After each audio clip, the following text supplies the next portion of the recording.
Hello! We are back for episode 5.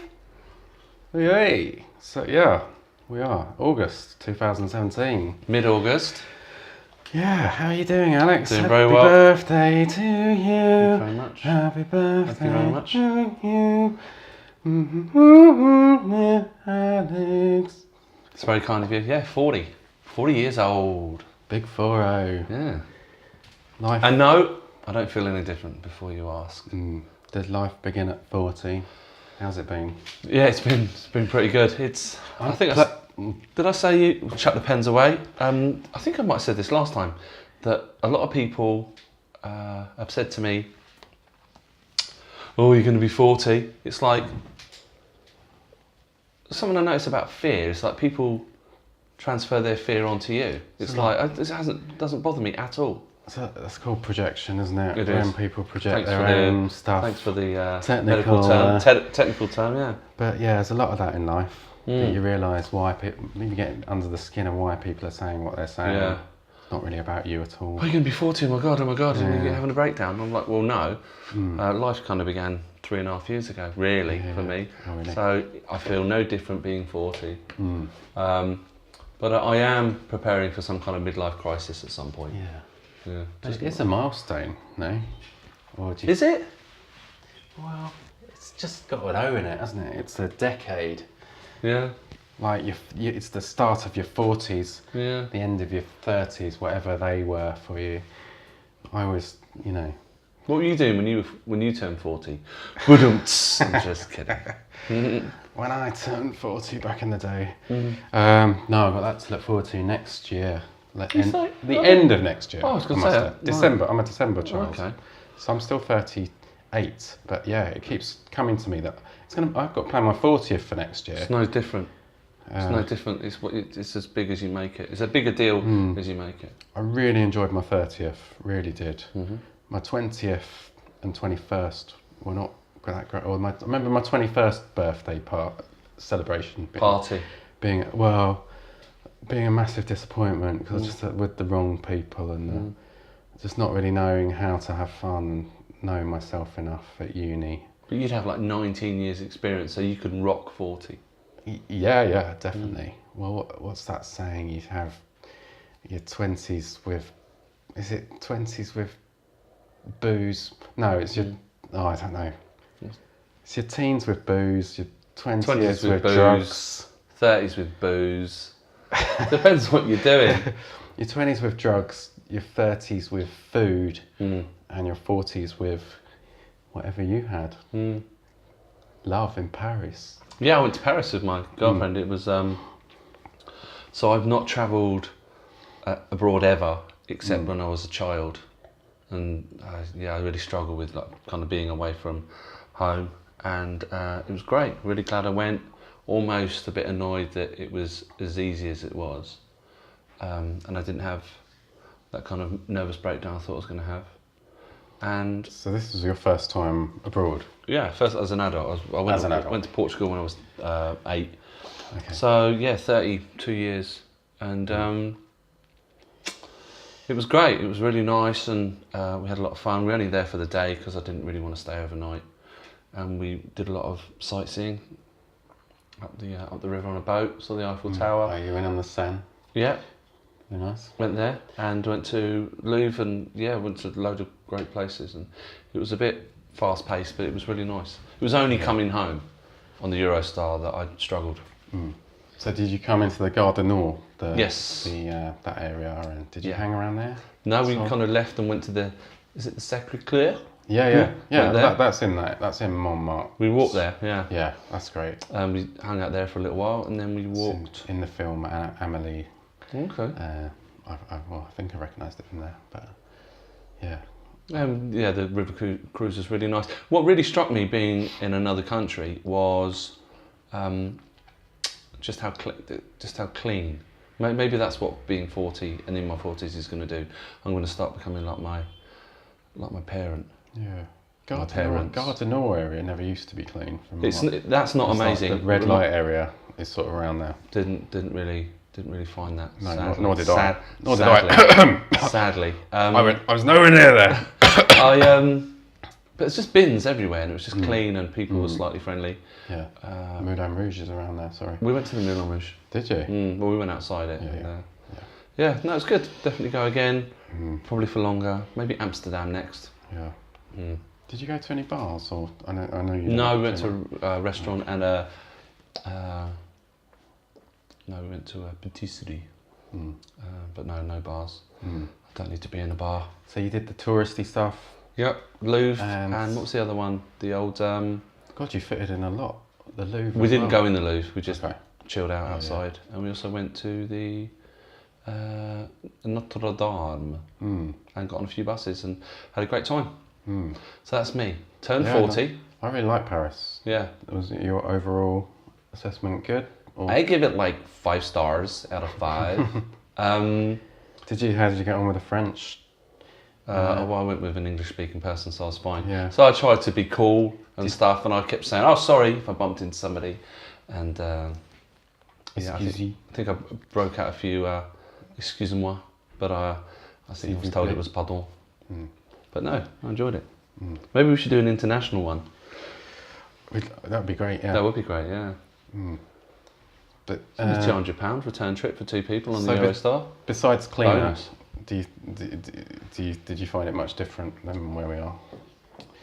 No, apart from the obvious, of the language and driving on the other side of the road, and I think there was too much going on for me to really take in just how different it was. Yeah. Any little differences, just like I know, like when I was in Italy recently, I noticed that they only ever serve you half a cup of coffee, which was, I think Italy's great, but it was like, why are you giving me half a cup? It's just like some things like still manage to wind me up. It's nice to see Mayor for the day and those gripes travel with you. Yeah. Why not? Why not? Well, you still take you with you, as to these places. So I'm still a miserable. Been a miserable bastard in Sydney, Australia. At times. At times, yeah. Not I wouldn't put you down as miserable. No. But it's kind of nice to have a moan, even if it's an abroad moan. It did feel quite romantic, Yeah. I think coming back and like people saying to me, "What did you do for your 40th?" It felt really good to say, "I went to Paris." Yeah. Because it just sounds great, and I'm glad I made an achievement of it and pushed through that fear. And I travelled a lot on train, so getting off the Eurostar and realising I was in Paris, initially didn't feel that big a deal. And I thought I literally thought I'd put a foot on the ground and I'd be like freaking out, panicking. But yeah, we did a lot of walking, and that was really cool. I suppose what did surprise me was I know my way around London, mainly because I travel by buses, so I kind of get to know the area. I was rubbish. We got maps on our phones and stuff, and my girlfriend, I just left that all to her, and she dealt with it brilliantly and knew where we were going, but I just thought, I haven't got a clue. Which is fine, because I thought that would freak me out, but no. Something that did really, really piss me off is that obviously we didn't have much sleep the night before because I was excited and we needed to be up early, and I was quite tired quite early on. Yeah. I even nodded off in the old cathedral, and I thought I'd get some bananas, and they don't have like a Tesco's Express. It was like I had to travel far and wide to find a couple of bananas. Really? They have little No, they don't. shops No. Okay. It's all patisseries and bars and They have like fruit, cafes. It's Cafe Central. not fruit in the street. No, none of that. Okay. And I found 3 mini bananas and they charged me €3, and I was outraged. It's always tricky when you're in the centre of town because you only know the tourist spots, and it's tough. Yeah. It's like looking for an off licence when you're on Bond Street or Oxford Street. You struggle. You can get anything but the basics, essentials. Interesting fact, I once tried to find a kebab on Oxford Street and really struggled. For an American tourist I was dating. But found one. On Oxford Street? Yeah, down near Bond Street. That's what made me think of it. Oh, yeah. that's good going. It was good going. I was well impressed. Freezing cold by the time. Sounds like an apprentice task. It was, yeah. So that's me. Yeah, older, slightly wiser. Yeah, you won't be surprised that when I went to Paris, I did like a Jim Morrison style tour. What, you got up on stage and urinated over somebody? Well, I've done that. You've done that? No, I haven't. Sorry. Okay. I was improvising, and I realised no, what you're saying. Yeah. No, we went to the place in LA where he urinated on the bar, of course. But in Paris, there's his grave site, Right. and he lived there towards the end of his life. So I googled everywhere that he hung out, and He had a Morrison pilgrimage. yeah, and there's this place where he lived, and there's a little park, and we went there and had a little moment in the park. Little moment. Well, a little, like three of us were travelling at the time when I was 19 or 21, one of the two. And he used to write his songs there, so we went there, and it was really cool. Well, I wouldn't have gone to that part of Paris, and it's a bit like in LA. I wouldn't have gone to the parts of LA if I hadn't been for this guiding me. And same as San Francisco, looking for Grace Slick from Jefferson Airplane's house, and yeah, it's called the Bastille area in Paris. So, but yeah, you need 2 or 3 days to sort of really find the wider parts of Paris. I will return. Yeah. I will return. So how have you been? What have you been up to? Yeah, good, yeah.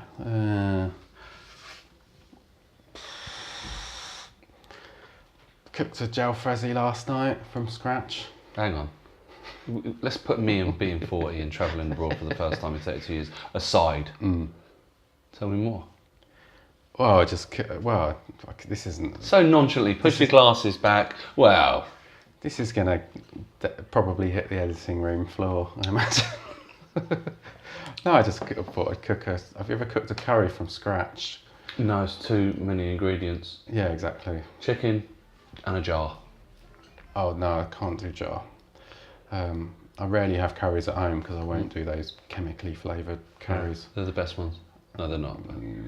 So I decided to get all the ingredients and cook a jalfrezi from a recipe. Yeah, it's not a good anecdote. I was up till 10 o'clock eating it. Phil, any anecdote that involves making food is good in my book. Yeah, well, it's great. Now I know how to do it. I can tick that one off.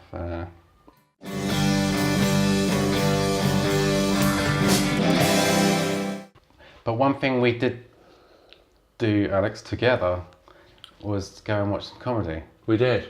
And this was Daniel Kitson. Yeah. Who you sent me some links. Yeah. Well, should we start at the beginning? Because initially I tried to set this up so Daniel Kitson, he's quite an obscure comic who I've known for years through one reason or another, and tried to set up. I basically told everyone I know, right, get tickets because he's great, and I wanted to share that with people. And I shared it with our communal WhatsApp group, and I shared it with a few others, and it got quite a reaction from our group, including myself, including yourself. So that's where this story starts, I think, because I had to do a bit of convincing to get you to come, but I was quite happy to do that. But so you had a little look at him on YouTube, didn't you? There's not a lot out there. He was in. He's been in Phoenix Nights. Phoenix Nights, thank you. Only briefly though, and he's sort of disowned that part of his career a little bit. And there wasn't a lot of stuff on there that I found that funny. And no, there's very, very, very little on YouTube that represents what he's like as a sort of live force. But I think what you did see of him sort of misrepresented him a little bit. It really did. I was quite surprised. And I could see what you were saying. Like, you've really got to check this guy out live. And I thought... So I had to convince you, don't believe YouTube. Don't believe the things you've seen about this guy. Which is a lesson in itself. But I also had to convince our group, or tried to, and failed. And yeah, some people don't really take that, which I initially it's sort of like a little bit of trust on your, that's you know, we touched on it briefly about rejection, Mm-hmm. having what you like, and he's somebody I really, really, you know, liked. And when I saw him maybe 8 years ago, it was like the best comedian that I'd ever seen. Yeah. And I stand by that. He's still top of my list, and he's like the comedian's comedian. If you hear Stuart Lee, or they all rave about him. I thought you said comedian's comedian, and he said Stuart Lee. Just kidding. Well, that's a whole nother conversation.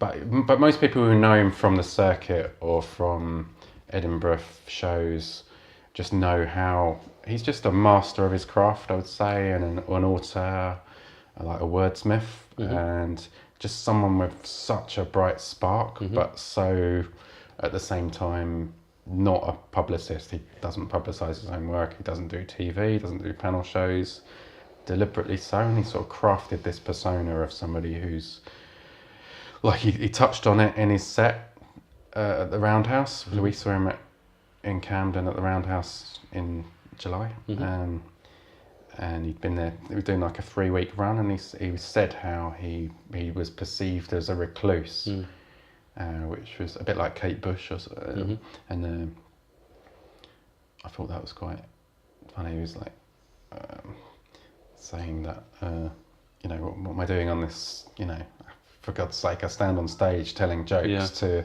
thousands of people. You know, how can you call me a recluse? Which is, you know, pretty accurate. But yeah, so I convinced you and about 12 other people to come.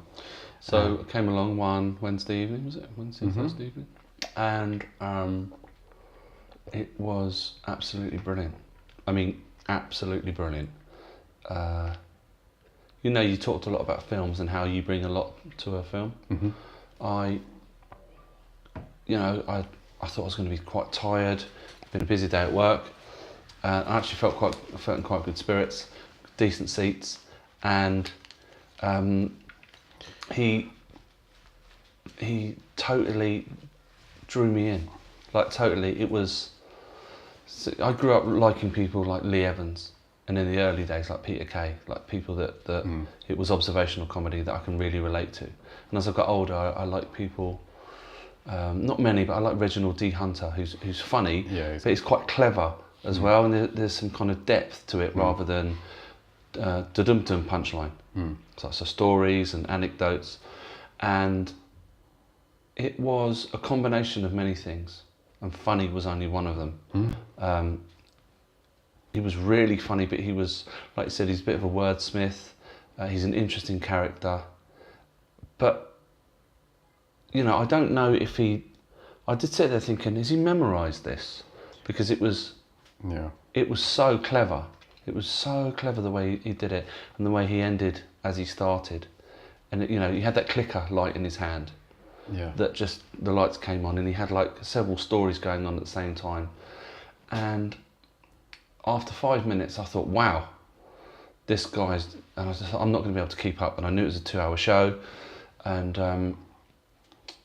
I really struggle with kind of sitting for long periods of time, and it wasn't that bad. And I walked away thinking, as an event, that was one of the best things I've ever been to, because it was really funny, but it was also quite serious, and there were moments where it was like one of my favourite TV shows, Scrubs, right? And it's really funny, but it has really serious moments, and I love that kind of one breath. Depth. Yeah, a lot of depth. One moment very funny, and the next minute really serious, and it kind of, it pulls you in all these different directions, and it was so slick. It was so slick, and you know, I wish I'd recorded it, because there were some incredibly funny bits. I wish I'd recorded it. I need to watch it again, because it was so complex. If I'm going to criticise it at all, it was. I'd not slept a lot, and I have some sleep issues. Sometimes I just happened to have not slept the night before, and I couldn't. This is the most ambitious show he's ever done, and that the different lighting for different stories, and he was a bit like Pulp Fiction. He was merging about 4 or 5 different stories, and he flicked the lights and he go on to the next one. And it was, I couldn't keep up with it. No, it was very difficult to keep up with. And I think that was one of the drawbacks. And also when I've seen him before, when he's not done it in that format, he's been much more flowing and able to improvise. Like he's also really, really hilarious when he's off script, and I felt like he was slightly more constrained by the script that he's having to remember because of all the lighting changes, and because he's so funny when he's caught off guard and when he goes into a bit of improvisation. That's just as funny, and he was less free to do that.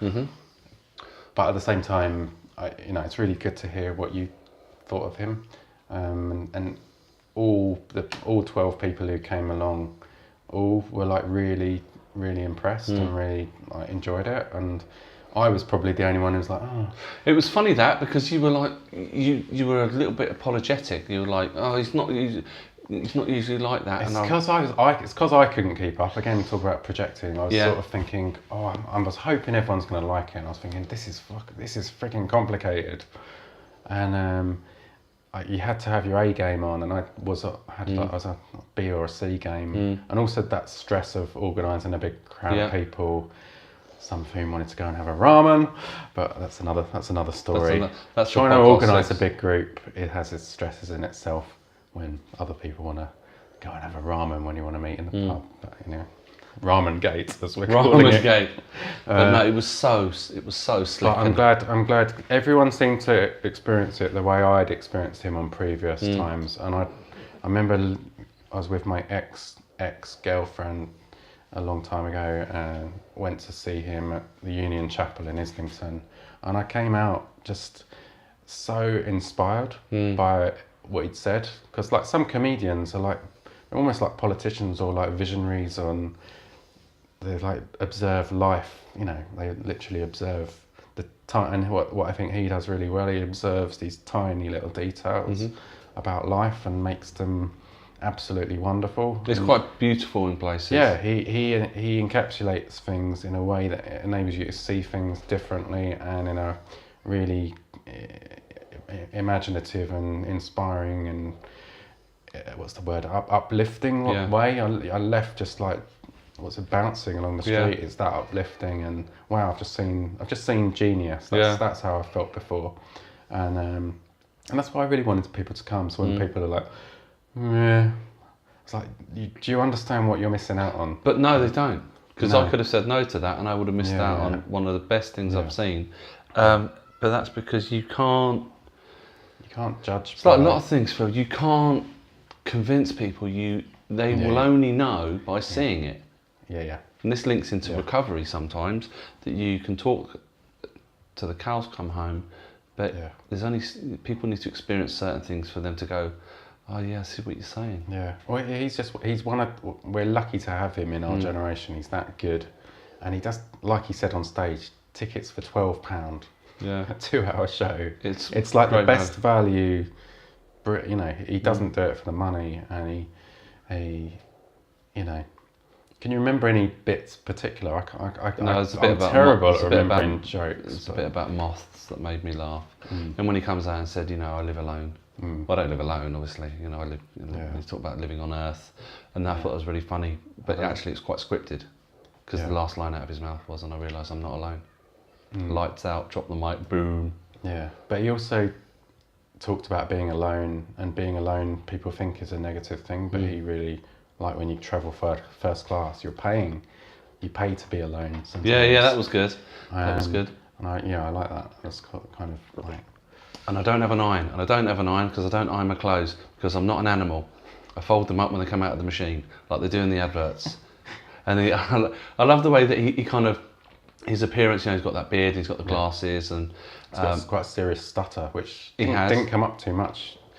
I love that whole kind of, and I looked in the mirror and I say to myself, Daniel, you're a fucking legend, and I'm out the door, and it's just like, he's almost taking the piss out of his own confidence. I didn't know what was what, but it pulled me all over the place. But I was really entertained, and I love stuff that has light and shade. I bore people on this podcast by talking about light and shade, but I love. It really highlights certain bits.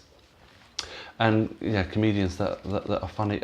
Anybody can tell a joke, but when you tell me he's as funny off stage as he is on, I think I can believe that totally.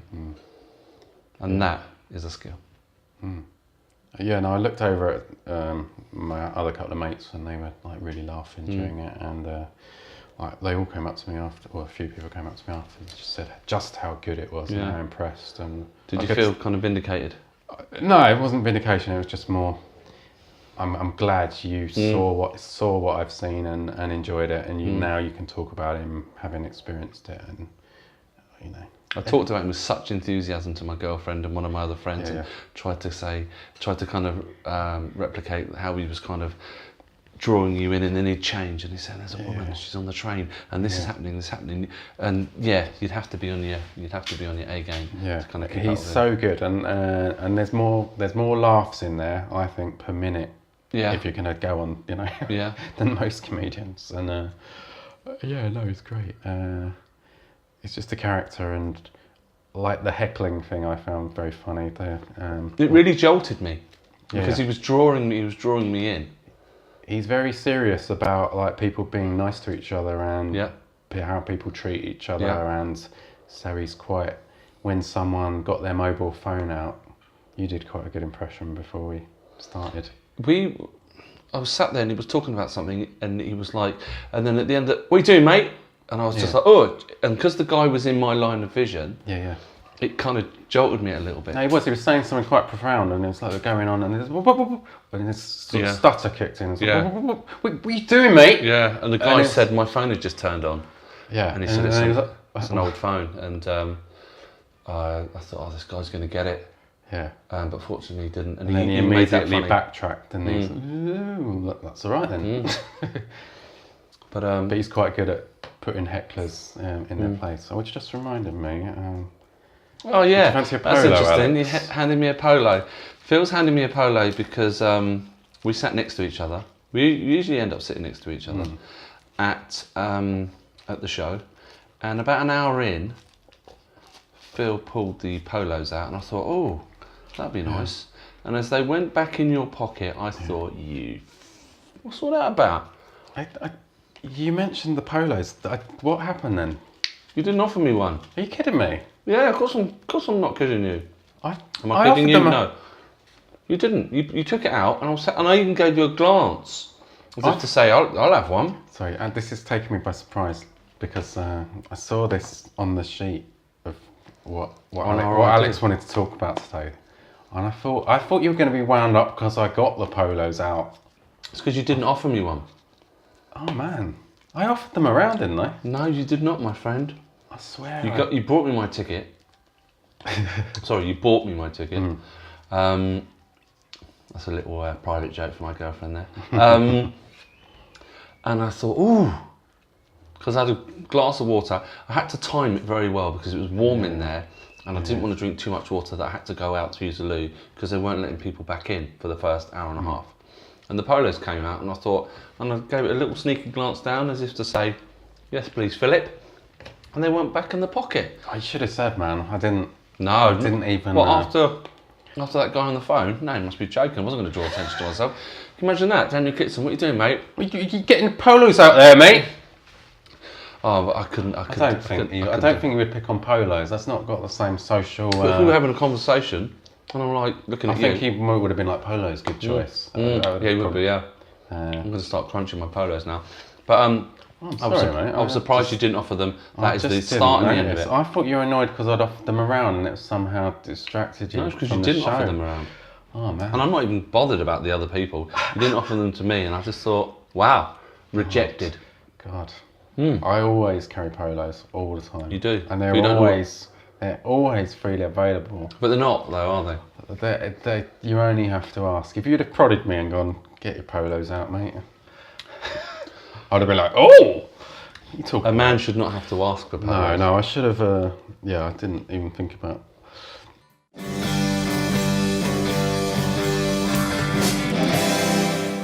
But yeah. But moving on. So heckling. Yeah. It's a funny one. I had a gig at the for my 40th, a couple of days after Paris, and we played in the Spice of Life, and there was about 35 people that come to see us, and I know this because I saw the figures, and I got up on stage and we were first, and I was really nervous / excited because there was a lot of people there, and I was really excited about getting to sing. And there was a guy sitting on the table in the corner with a couple of people, and he was making a lot of noise. And it was really noticeable because it's quite a small venue, and we've got a song called Silence, and halfway through I heard him say, "Your band's shit," or "The band is shit," and it was like somebody had told him to be quiet, and he was just saying, "No, I don't have to be quiet, the band is shit." And I'd heard that bit, and I thought, no mate, we're not, because it was during a song that we were playing really nicely, and I oversing sometimes, well, a lot of the time, because I'm trying to project. If people are not listening, I sometimes oversing, and that's a whole other story. And I thought, no mate, we're not doing this song, sorry brother. So did you react? No, I didn't, but a couple of things happened. Do you wish you'd done a Kitson? No, because was it possible or yeah? I responded really badly once to people talking, so that wasn't heckling, and I just said, look, if you want to go and have a conversation, can you go somewhere else? And I didn't put it that friendly. That nicely. Yeah. Because you get a bit flushed, don't you? I don't mean you, but like when you're angry, I try and be polite, and I just can't.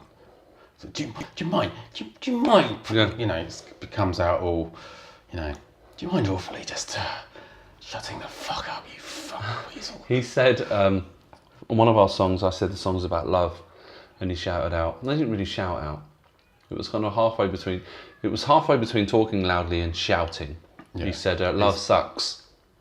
And I wanted to say, no, it doesn't.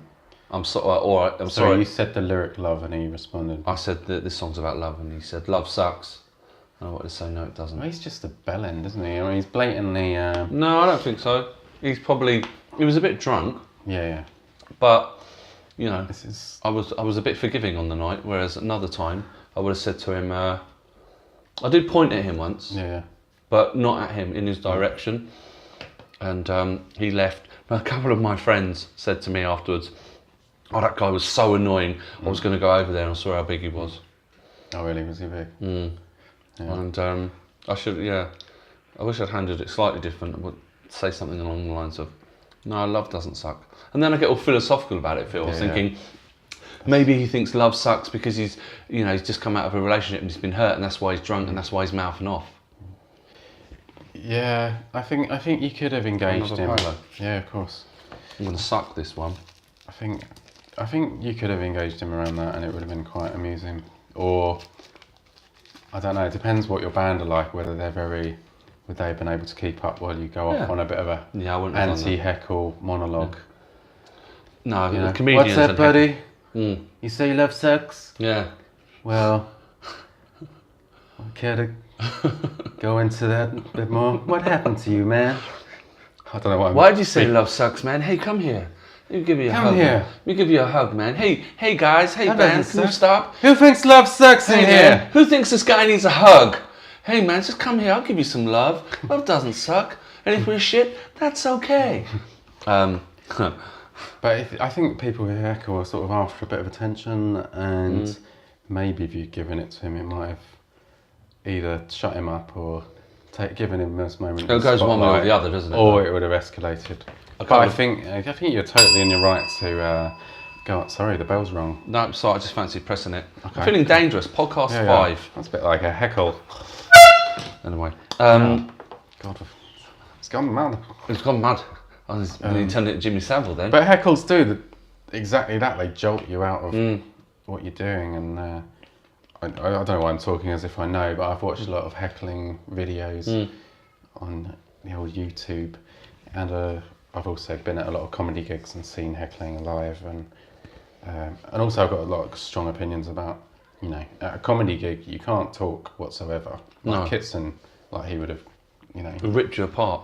Absolutely, but at a music gig you're a slightly different environment, but I agree with you that people shouldn't be talking massively loudly if they're right next to the stage. Or somebody said to me afterwards, you handled it really well, and I was just like, I'm glad I didn't say anything. But interestingly enough, the guy came on after us. I was sat down talking to a lot of different people. I realised I was talking through his set, and so I wasn't being rude in the same way as Heckly Shouty Man was, but I wasn't being respectful to the guy playing, so I wasn't that much better. Yeah, it's different. Yeah, it's, I think in a bar, it's some people are not there for the band. They might not have even known you guys were on. Yeah. Unless they do come round and charge you because it's downstairs, so you know that music's on. But yeah, he might. But I know I've been in some places, and then the band comes or something comes on stage, and like, well, I was here to have a drink with my mate and catch up. There's another bar upstairs. But people shouldn't have to move. That's a good point you made. But also saying this band's shit is just fucking rude and appalling behaviour. But maybe you thought we were. I don't know.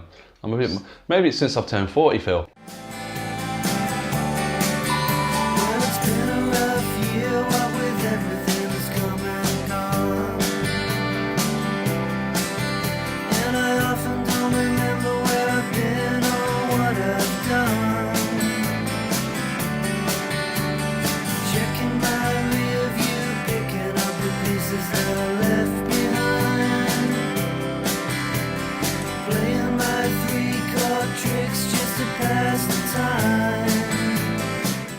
So Alex there, so Alex, you alright? Yeah, I'm just trying to... You're trying out a new voice? I'm trying a bit of tone and a bit of a new tone. A new tone? A blue tone. Can you, that reminds me, do you, what do you like with accents and stuff? I think I'm pretty good with accents. I've always been quite good, or I thought I was until I've sort of done it to people, like doing my Scottish accent to a Scottish person. They're like, nah. Oh yeah, that's a whole new ball game though. Doing it. I was like, crack open my. Do you say, I see you, Jimmy? No, that was okay. That would be bad. No, I don't. Anyway, what we were gonna do was have a little sort of celebrity off.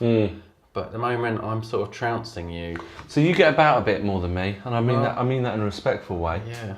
I don't know if it's just the circles we move in.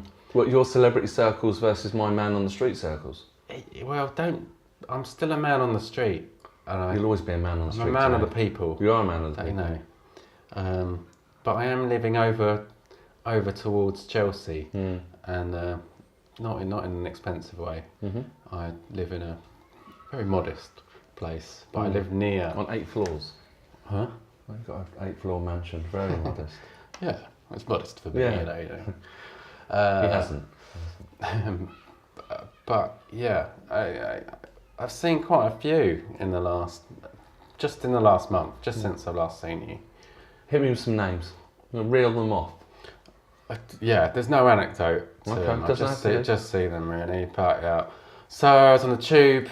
Sonia from EastEnders. Sonia from EastEnders. Yeah. Natalie Cassidy. No. Yeah, exactly. Yeah. Great impression there. It must be horrible being her to some extent because everyone's thinking, that's Sonia from EastEnders. Yeah. In fact, I couldn't think of her name. I was on the tube with her for a few stops on the Piccadilly line. I couldn't for the life of me think what her actual name was besides Sonia. I always feel sorry for Patsy Palmer. Sonia. I always feel sorry for Patsy Palmer. Yeah. Because I reckon people just go, Ricky! Yeah. That's it. That is what her life is. Well, you sort of make your bed, you lie in it. You do, yeah. I think if you go on EastEnders, that's your life, isn't it? Ian Beale, poor guy. 25 years. Yeah. I can't decide whether it would be good or bad to be Ian Beale. He's probably earning a few quid. He's acting for a long time. There's probably a lot of good stuff. But he's still Ian Beale, for God's sake. He's Adam Woodyat.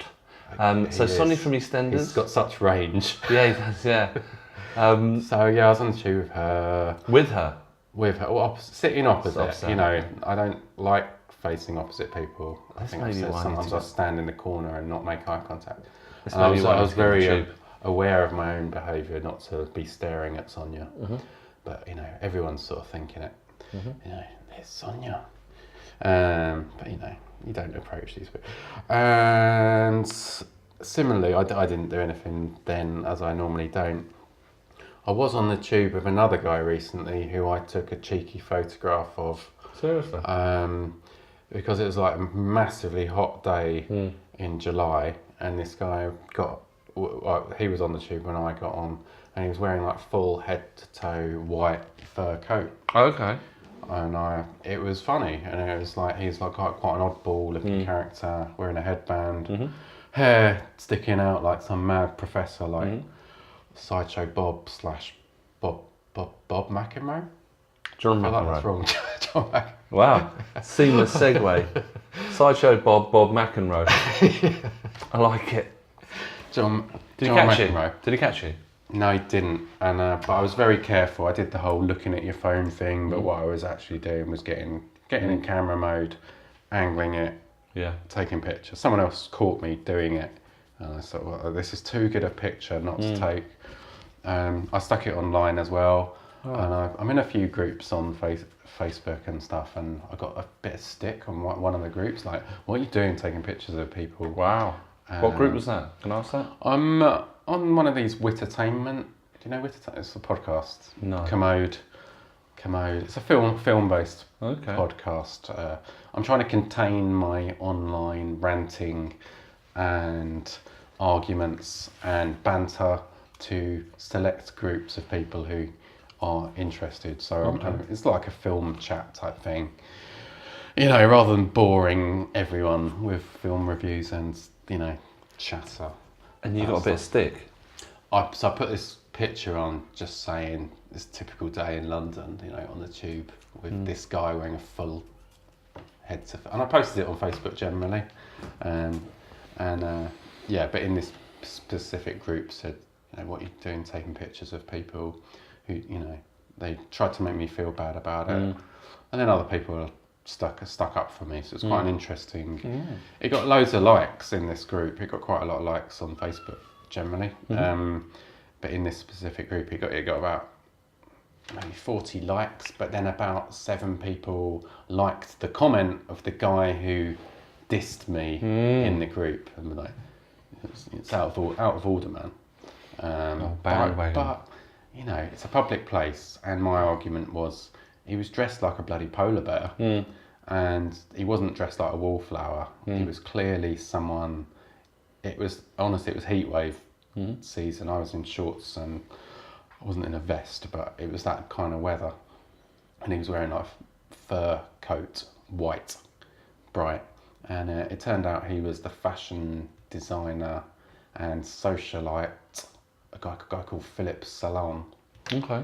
Who you may not have heard of, but I know I've met people since talking about him. I saw him the other day, as you do. And someone posted a picture of him with Boy George, and he was around the time of Lee Bowery and all these extravagant clubbing people. But anyway, yeah. Wow. So I saw him, but I didn't know he was famous. Okay. But I took the picture of him and then found out. I can't give you that. But then I found out he was famous. Right. I can't give you that as a celeb spot. Can't give you post. Well, it was a celebrity spot. Doesn't count. I'm trying to debunk my beating. Okay. Well, I haven't got to my top trump yet. Go on. So this section of the podcast was going to be us competing. And then maybe even asking the audience who wins. But the thing is, But you never see anyone. I saw Dave Gorman, saw Daniel Kitson. You're going back a few years. But I could trump you all day long with my history of celeb spotting. When I worked at the BBC, I got into some right scrapes. I don't think you can bring your BBC days into it. That would be an illegal move. No, I think that in this game, that would my be days of celeb spotting are spent. I don't travel by tube, as you know, and so except when we persuade you. But anyway. Exactly, I will do my best to be more eagle-eyed, but.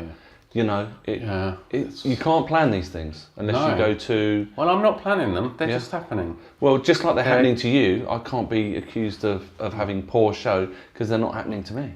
You need to get out more, maybe move in different... No.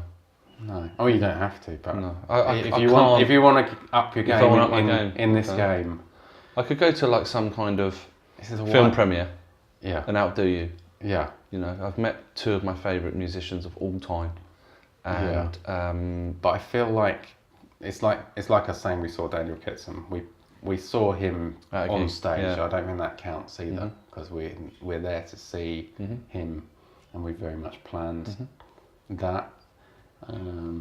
It's a tricky one. I will persevere. Yeah. But I will. You have said that you've seen people within AA meetings, but obviously sworn to secrecy on that, as rightly so. Keep it anonymous. Yeah, I wouldn't talk about that. He hasn't said it to me, ladies and gentlemen. No. So speaking of famous people, I've got one more, but go on. No, I don't think I don't have a lot to bring to this party. I think that as the host of it, I need to know. What's your top trump?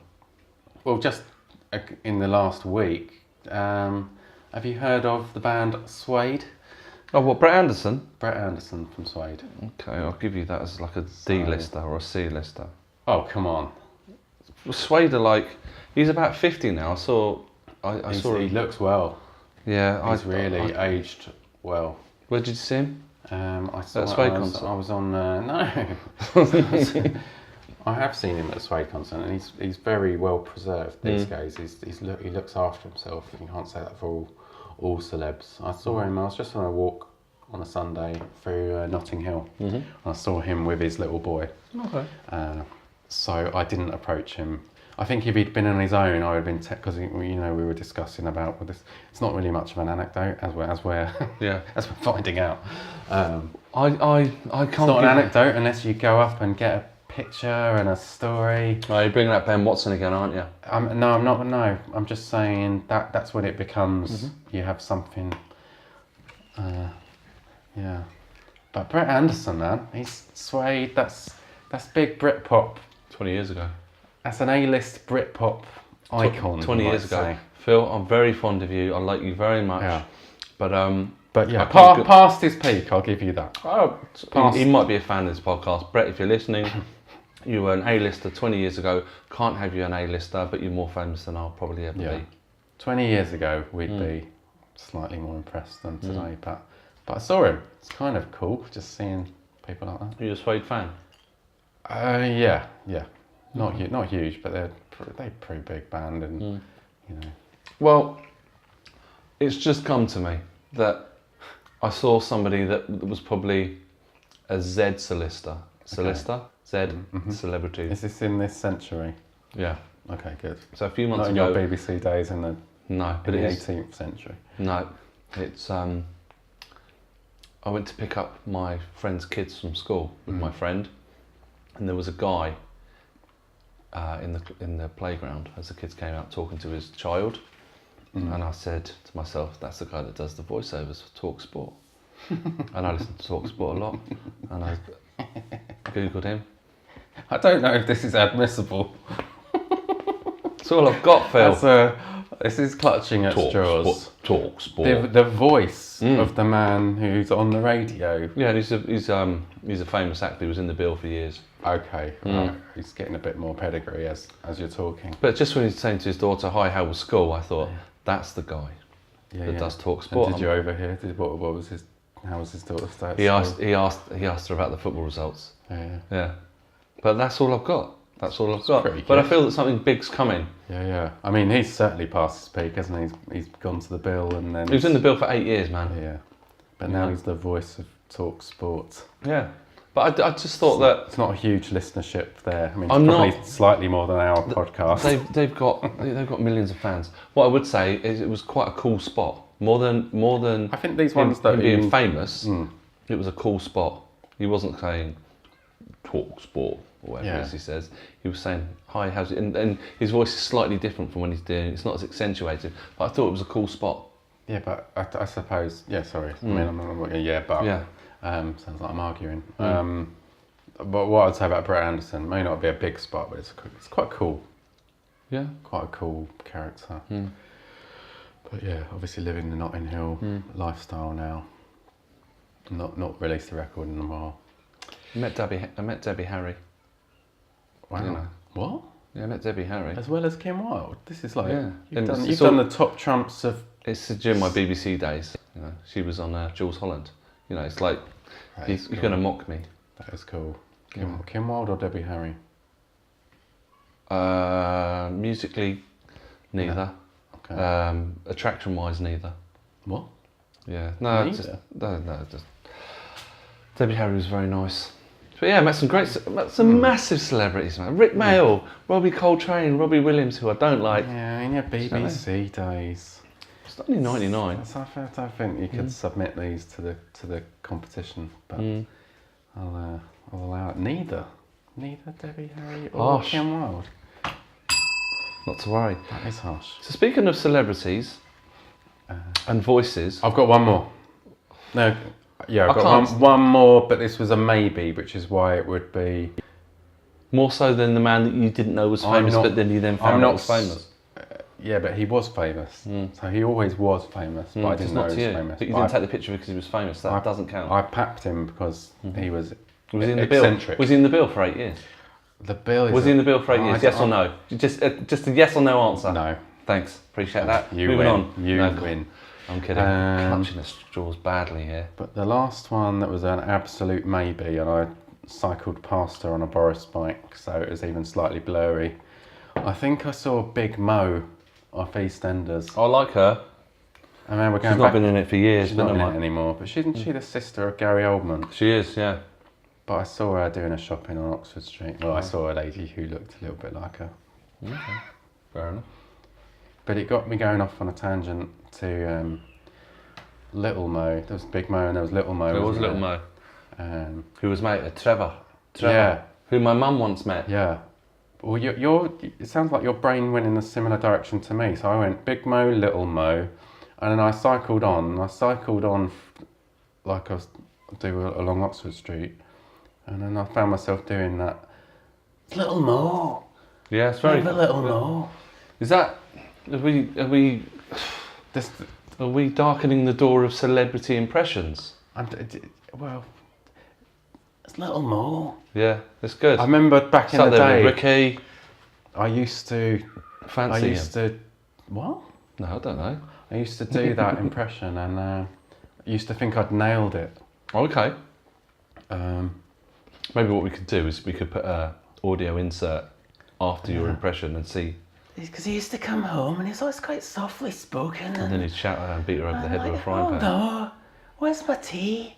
Where's my fucking tea? It was a little. Little Mo, and then he'd slam her head against the wall. Yeah, it was a bit like. Sorry, I should have done a trigger warning there. That was wow. That was scary. If you do a Little Mo, a Trevor impression, he was domestic.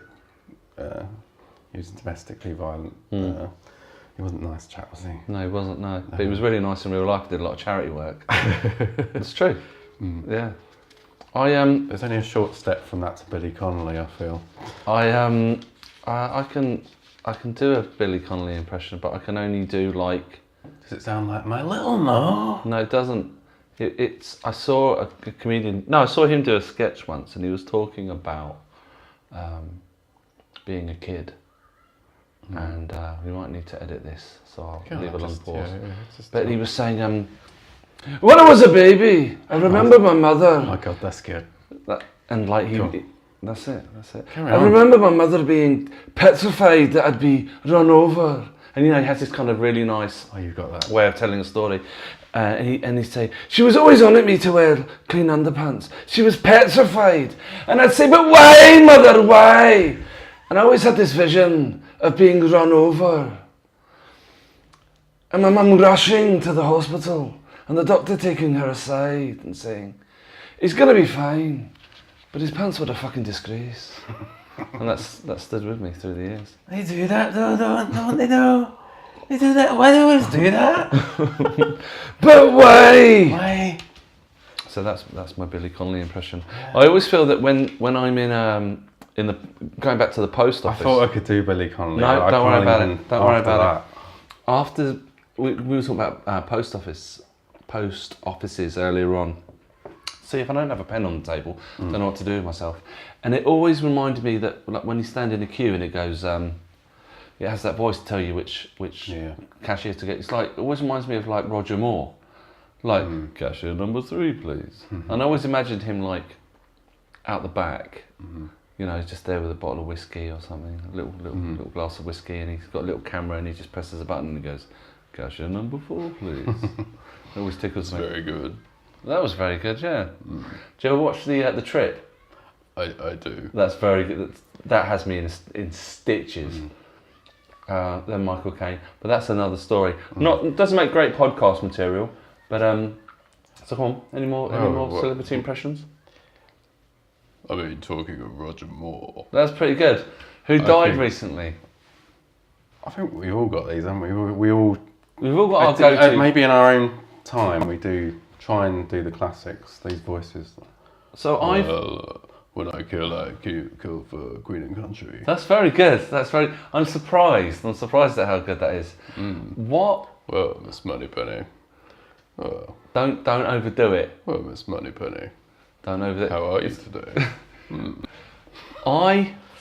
It's a tricky one because I'm not making a joke of such things, but the whole Jimmy Savile thing has ruined your Jimmy Savile impression. And I'm not for 1 second trying to. I dressed as him at a party once. When after all came out? way before, and I had him as my Facebook profile for a while. I can see you way before going to a party these days as Jimmy Savile. Yeah. Slightly very controversial, but I love Jimmy People Savile. do it for Halloween now, don't they? Yeah, they would do. All these dark celebrities. Growing up, I loved Jimmy Savile. I loved the TV show. I loved him. Not him, the show. Yeah. And I wrote in and stuff. But I always used to love the lovely jungle. How's about that then? But I think that A, you can't do that anymore, and understandably so, and rightly so. Yeah, and B, you totally can. And B, everyone's got that. It's it's up there with. We should have a section on shit celebrity impressions. Yeah, but Frank Spencer. Jimmy Savile. You know. Oh. Exactly. Yeah. Exactly. It's always all betting. I think what is better is the more obscure ones. That's why I like Little Mo. People don't remember Little Trevor. Well, I do. Oh. That's all. Is that all he used to say? He's either saying Little Mo in a quiet voice or he's shouting at her. We've gone from celebrity impressions to like abuse and violence quite quickly. Well, all the ones we're bringing up. Roger Moore, not respected. He may have been a bit of a cad and a bounder, but he wasn't. He was respectable. Any more celebrity impressions? I was trying to think if I had it. Yeah, but it's not. You know, everyone's got a Jimmy Savile impression somewhere. Or it's an impression of someone else doing an impression. Isn't it? But, as a kid, I used to do great impressions. Boys and girls. What I've got now, I've got a letter. So I would call myself an expert impressionist of people that I know. The little idiosyncrasies. That Billy Connolly was spot on. But that's it. That's it. So people you know. Yeah. You know, I could do a really good impression of my sister, but it would mean nothing to you. And no, I'm not going to do it because it doesn't mean anything. Really? Doesn't mean. Do it. I thought you were going to do Roger Moore. No, that's silly. I did Roger Moore. No, just then. I thought you were going to break into. No, I'm not going to do my sister. That's just totally out of context and very, very strange. I thought you were saying like after I did my Jimmy Savile. So when are you going to do Jimmy Savile? It's like the most insulting thing. Burn. Burn. Mr. Burns. Smithers. No, I don't really watch a lot of telly, so I used to hone my skills and used to impress people with. I remember as a boy I used to do Margaret Thatcher, but that was a long time ago. Yeah, I used to think I could do Ewan McGregor, but then like I said, I met a Scottish person and they were like, "That's not, it's not even Scottish." It's like, Juliet. Juliet, you're a doctor. You kill people every day. See, I think that sounds like Ewan McGregor because you mentioned Ewan McGregor. Yeah, maybe I need to stop introducing them. I heard a great. My name is Michael Caine. He's another one that everyone does. I know. I think that's cheating if you're saying the name. Yeah. Right. But he's never said that. Juliet, I'm Ewan McGregor. I kill people every day. I once saw a comedian or a celebrity talking about a game called one word impression. But it has to be a word. I've seen that, yeah. So it has to be a word that's not associated with that person.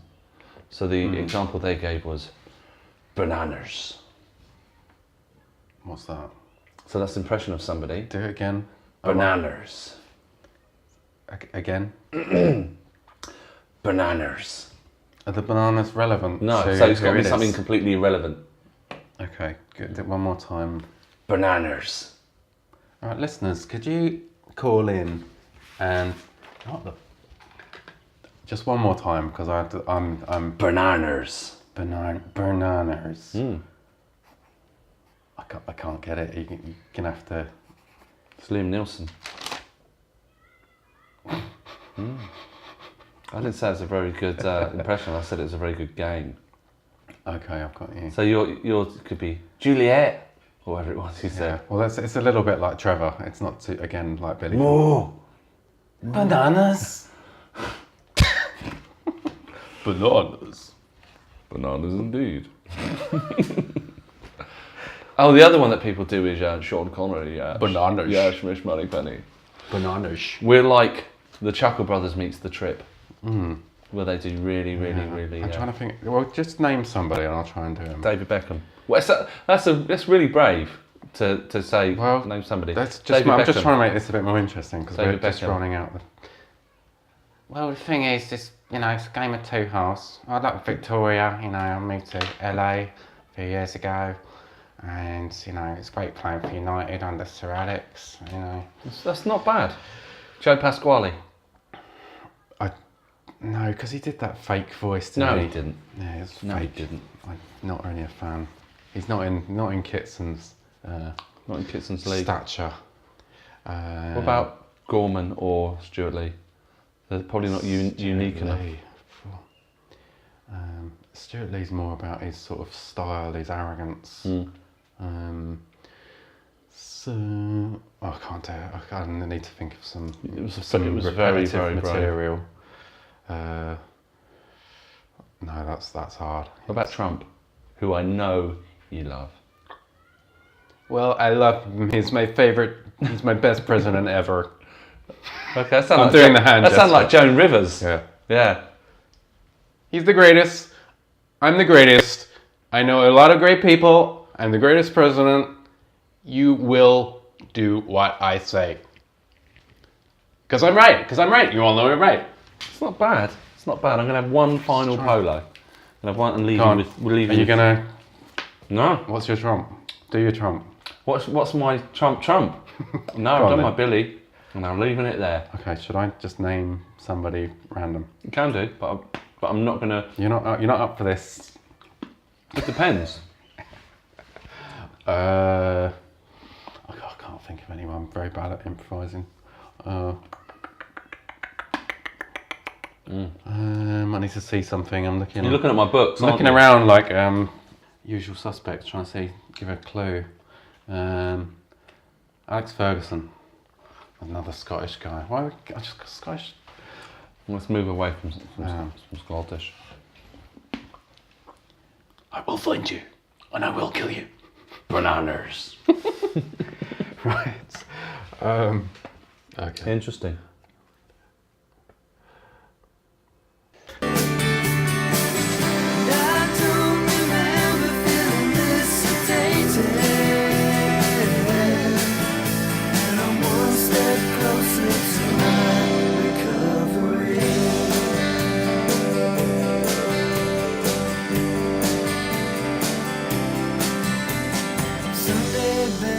Is a hangover straight from hell. I'm gonna ask, but just do it. Okay, so let's get serious for a moment. Let's talk about suicide. Have you ever thought about it? Yeah. Every week. Really? No, I don't know. I don't know if I'm You know when you catch yourself answering something and you're not quite sure whether you're exaggerating or I think about it every now and again. So there's thinking about it, and then there's thinking about doing it. Yeah, no, I haven't got a plan and wanting to do it. But I am the type of person who weighs up on my options, and sometimes when I'm having a bad day, I'll sort of think, life's hard sometimes, and it would just be easier just to fuck it. I guess it's like the extreme of having a really bad day and just thinking, oh, fuck, there's an easy way out to this. But but I don't think it's. I don't know. I'm not trying to trivialise it, or I'm trying to. I suppose I'm trying to judge it with myself, like how serious I thought it is, or whether it isn't. But it definitely crosses my mind. So would you say that you think about it more than you think about doing it? As a viable option? I never weigh it all up and think that's a viable option. But I put it on the list of like sometimes I feel quite stuck, I'll be honest, like with certain parts of my life. When I'm quite down or depressed, I sort of, and I suppose that's maybe where I need to speak about more, that it's sort of, I definitely have periods of depression, always have, and I don't know if suicide's on the table, but it's sort of like, it's like a fleeting thought within that state of mind, and I think that thought crosses my mind like maybe once a month. I don't know, when I'm having those moments, I just be like, oh Christ, this is bollocks. But specifically during those moments, and so for example, I went on a course. I was feeling quite low once, and I went for counselling. So, like when you're doing counselling, they recommend you go for counselling to make you a better counsellor, to make you able to help others by helping yourself. But it wasn't. I didn't go for that reason. I didn't go to get counselling for my course. I went because I genuinely thought I needed some help. And I've done it twice in my life. I did it once when I was at a low point. I was fed up with it's just a bit of a stuck in a rut with career-wise and relationship-wise, and just a particular time in my very early 20s. And I went for a couple of sessions counselling, and then I went maybe just a year and a half ago, maybe 2 years, a year and a half, probably a year and a half is probably more accurate. Just when I was sort of coming to the end of my previous job, and I was just a bit low, not sleeping very well, and fed up, and I ended up making the changes that I needed to make things better. But I went for CBT counselling. But as part of that, they offered me another course. They offered me two options, and I could only pick one, which I was kind of annoyed about. Because I was struggling sleeping, so they offered me improve your sleep, and they offered me confidence building. And I thought, I technically know about sleeping. I know. I don't want to sit in a course where they tell me, oh, why don't you try going to bed on time and getting up at this time, and why don't you try exercising? Step one, why don't you try eating 3 square meals on a balanced diet? I'm trying to tell. I just expected that's the type of stuff that you should do, that you should do, and I thought it's not necessarily going to help. And I thought confidence might actually be something I've struggled with at times. And during that course, they asked. There was a questionnaire at the end of. There was a 2-day course. They asked me after one day. There was a questionnaire, and it said, "Have you thought about suicide in the last 2 weeks?" And I answered yes, because I had. And then at the end of the course, or at the end of the day, I remember they said, "Excuse me, Philip, would you mind coming into this room?" And they took me aside, and I'd had a nice day, and or it'd been quite a good course, and then I had to sit in a room, and so we've noticed that you ticked that you felt suicidal in the last week, and we just want to know you're all right, and can you explain that? And then I suddenly thought, well, I just ticked the box because I had, and I genuinely had, but I don't think it had been I'm going to commit suicide. It was just like, well, it's a thought that comes, every now and again.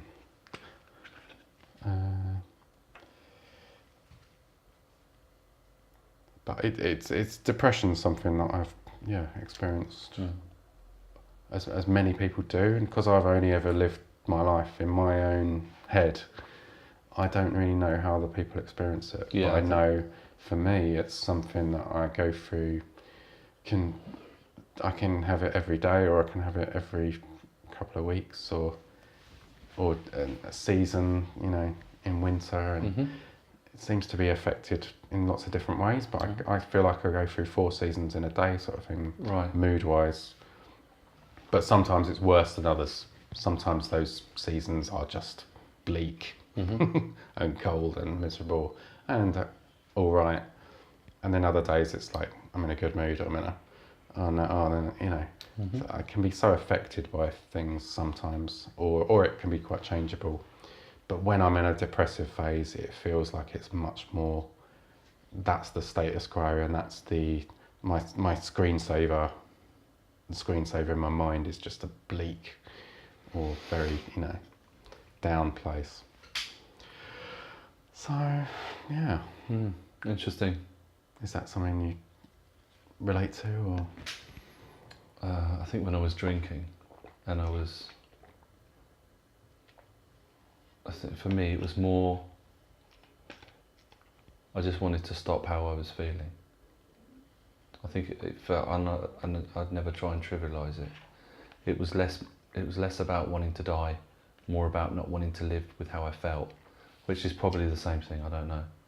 I haven't really thought of it at great length, but I just want this to be over. Yeah. Ideally, to still be alive and not feel like this. Yeah. Is it about feeling stuck as well?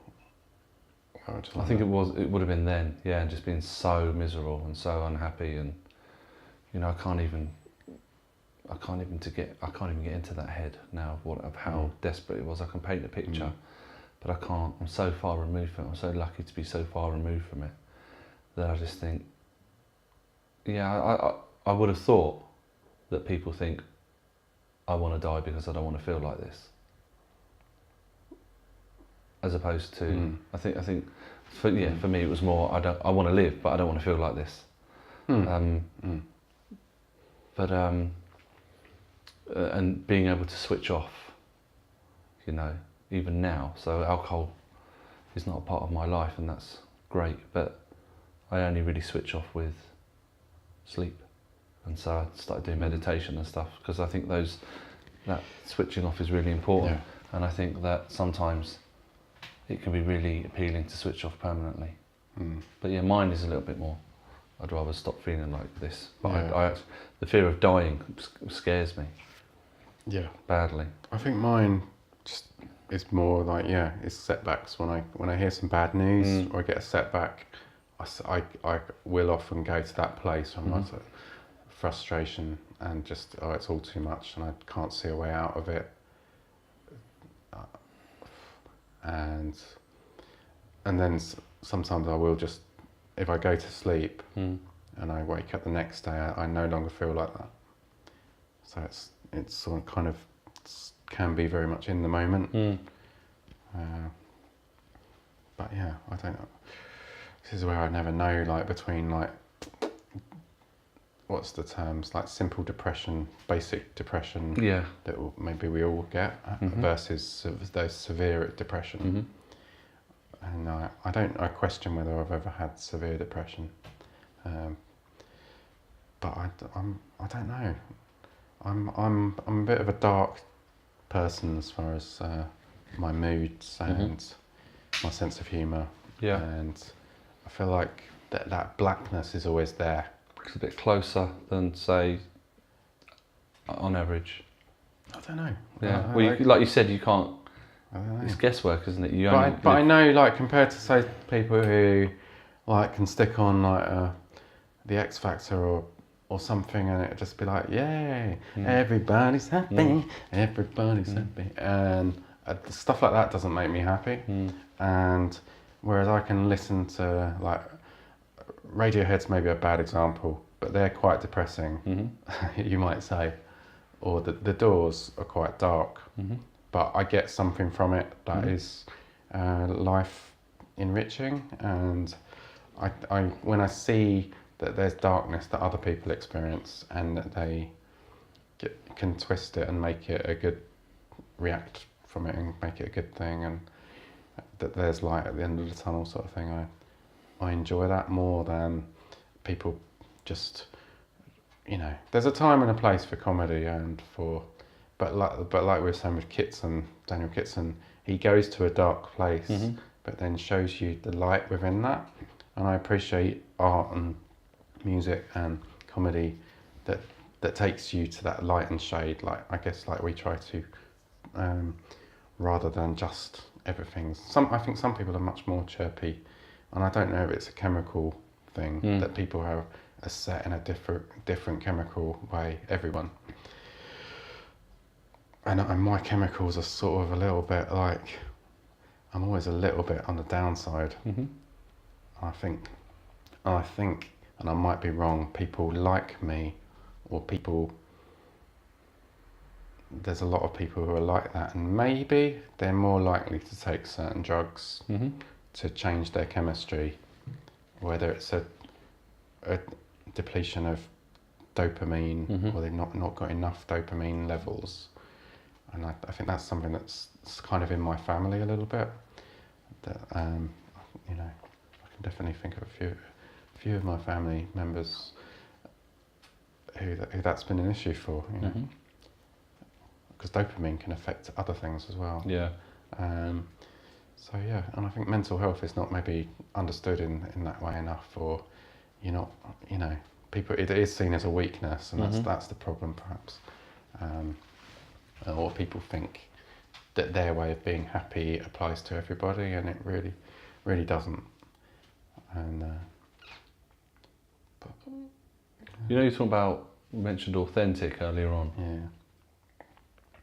When I watch stuff that's particularly sad, in films and TV especially,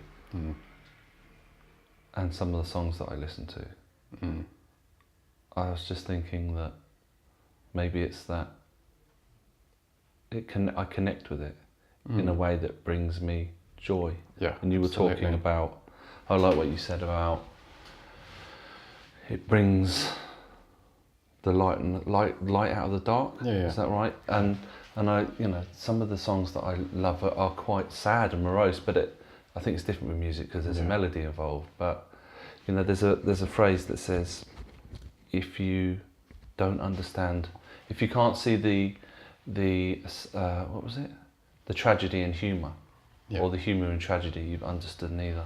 Yeah. And I love watching sad stuff. I'm quite an upbeat person, but I can connect to it.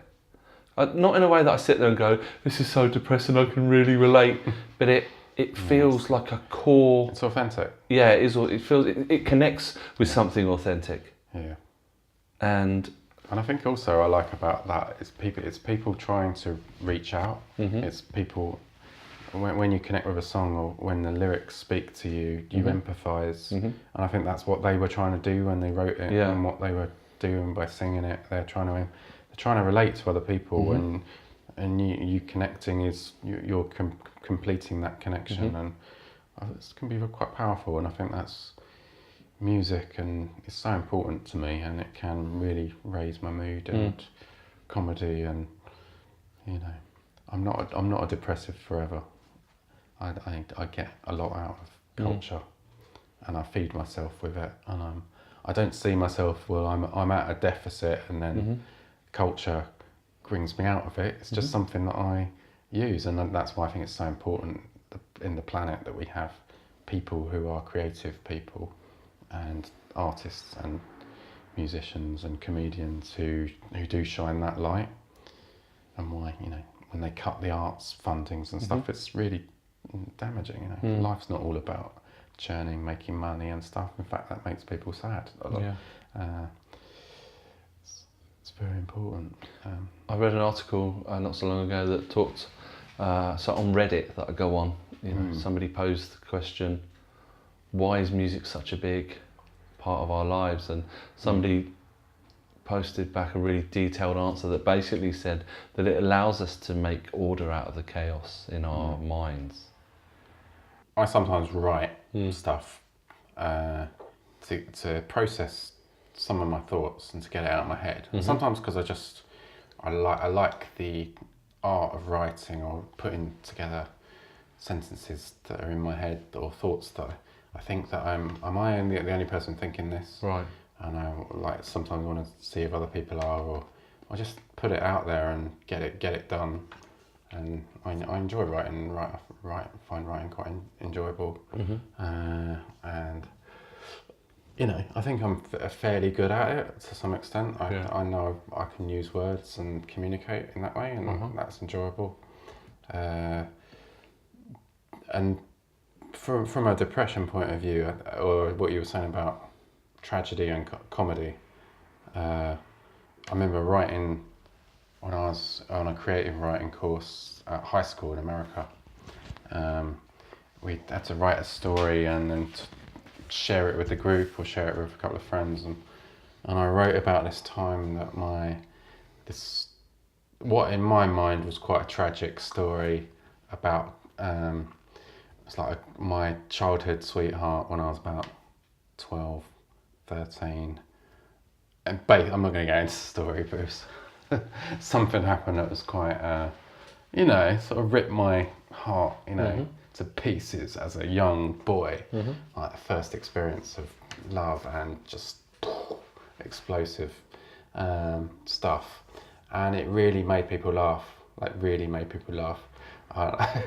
I hadn't written it as a comedy. I'd just written it as this is how I was feeling. I'd written it how it happened, how it felt for me, and how.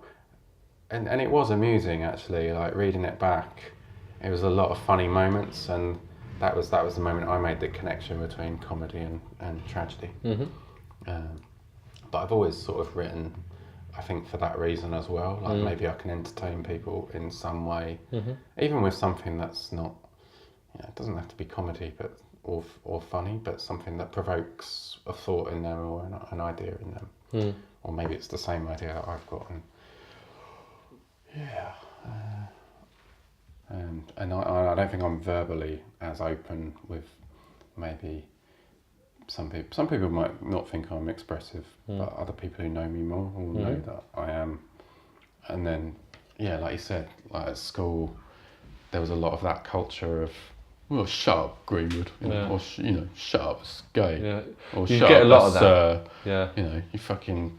When you start articulating yourself in an expressive, emotional way, shut down. Shut up, mate. Get shut down. From Essex. You're like a girl. And like being gay, you know, like was something that got labelled at me a lot. You know, it's like an automatic response. Oh, don't be gay. Yeah. You even hear it now. That's so gay. Well, if you walk in the room like Liza Minnelli and start going, hello, you know, or doing a little dance, and I'm not saying you do, but if you do, there's nothing wrong with that. But there is something wrong in a lot of people's eyes. It's in an Essex comprehensive. Is that what you used to do?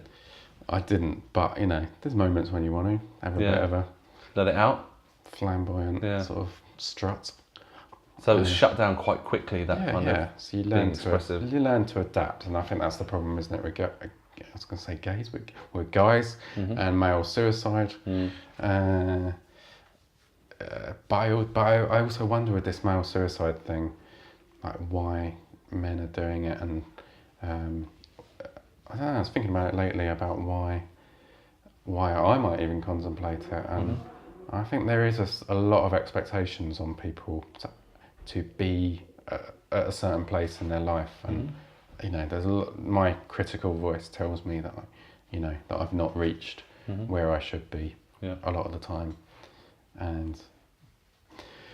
But also I'm quite happy with a lot of my life and the freedoms that I have, and yeah, it's that not knowing about what other people's, living in your own shoes and not wishing to be, because you don't know what they're imagining.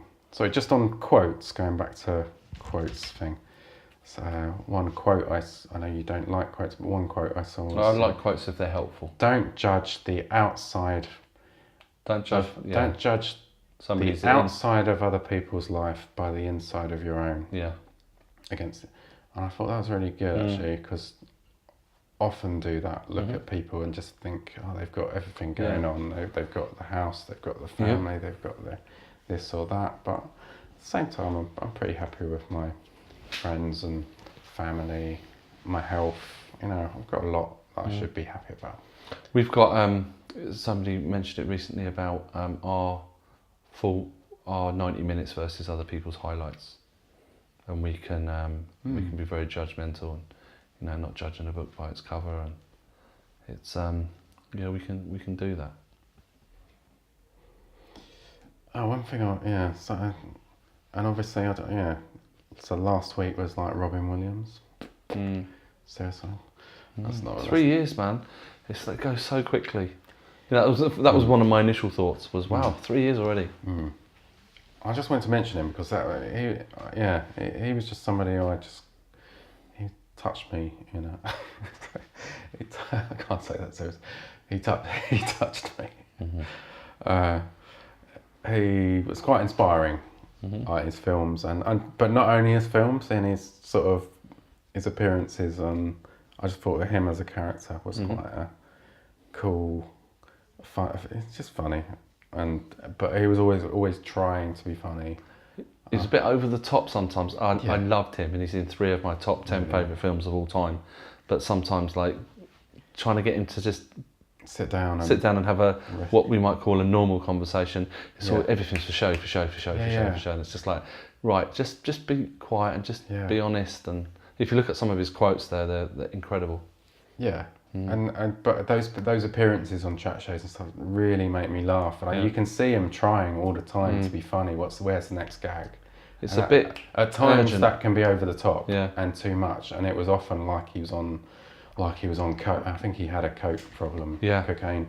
And his mind was like a million miles an hour, and sometimes too much to listen to sometimes. But I just thought he was a really interesting character and really, quite inspirational at times. So. I saw just after he died, a lot of pictures and inspirational quotes came up, and it was a picture of him crying. Funny enough, it was part of a series where a photographer was capturing famous celebrities crying. So it took a lot of work and a lot of conversation, and it was him crying. And the quote next to it was, a man goes to see his doctor.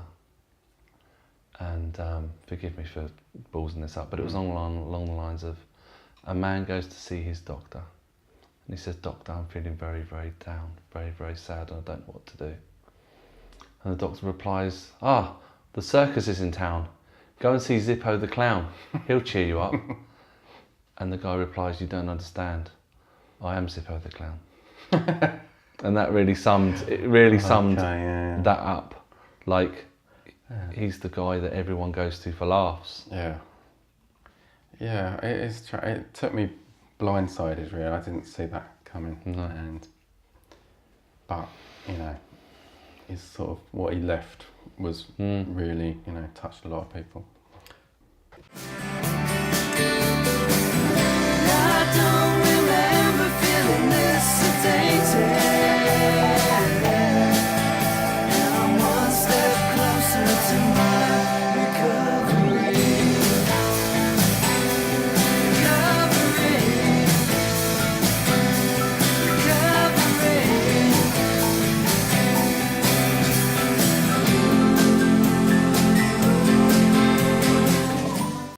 Okay. Boo!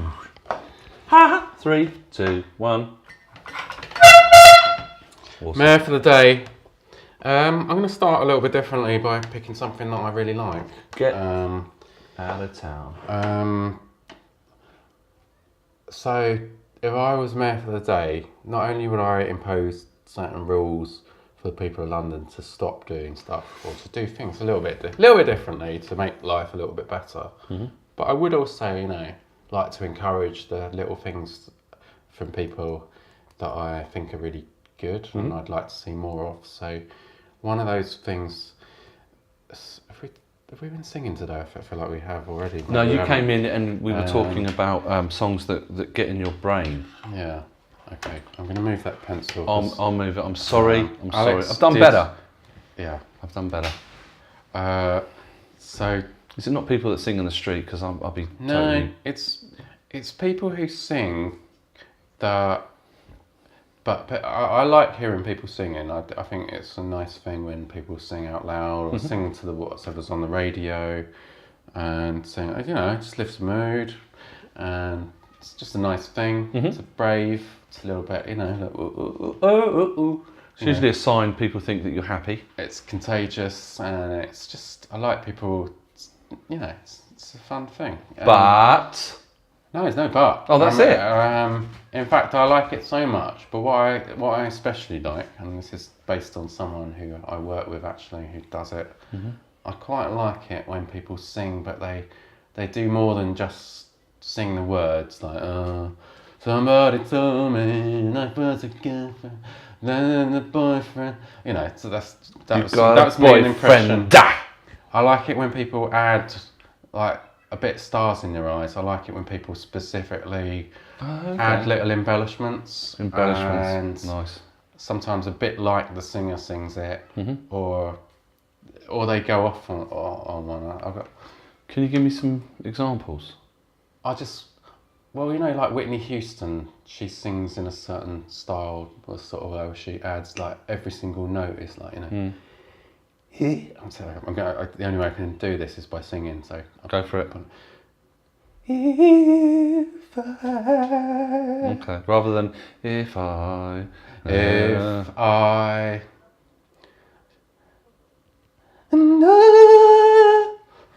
If I... You have to be quite confident though.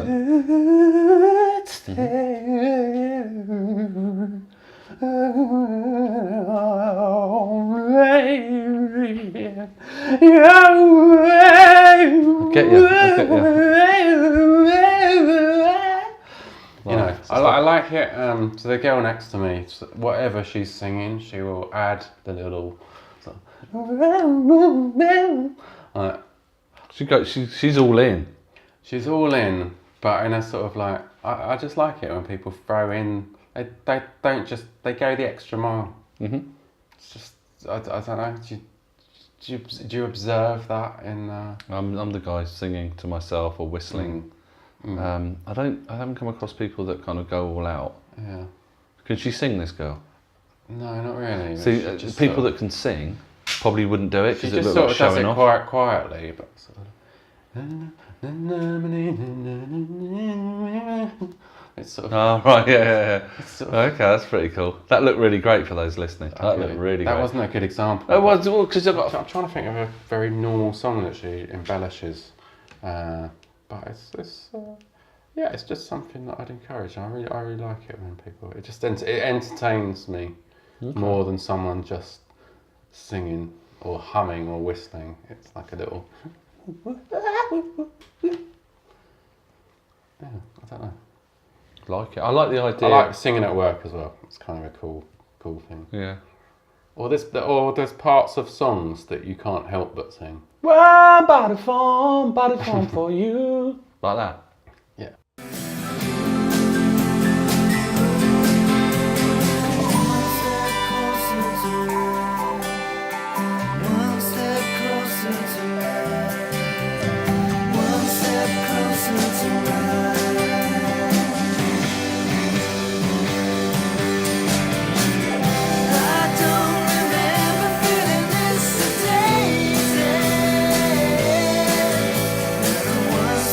Closer